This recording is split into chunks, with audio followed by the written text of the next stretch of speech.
you also have hiccups. So ignore those. But anyways, do y'all do y'all ever get the paragraphs?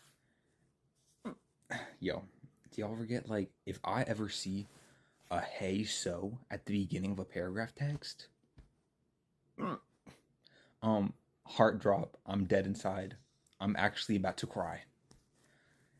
A hey so at the beginning of a paragraph. A hey so at the beginning of a paragraph is actually crazy. Because in my experience, it's always been bad news. Hey, so I'm actually gonna kill myself. Hey, so I'm gonna. Hey, I can't talk to you anymore. Hey, I'm ghosting you. Hey, I'm blocking you. Do if you ever have something to tell me,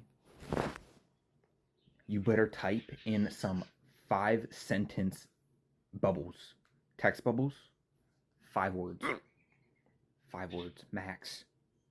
I don't give a shit if it's gonna be like this big of a paragraph. 5 words max. Don't text me none. Hey, so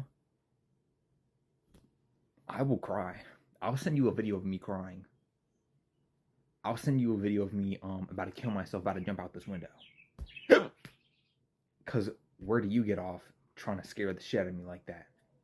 It couldn't. Damn. It could be like, it could be not even an actual problem. It would just be like, oh, I need some help with blah blah blah. I don't give a shit. You better send me 5 words max, and that's it. Because, hey, so trauma response instantly. Don't do that shit with me.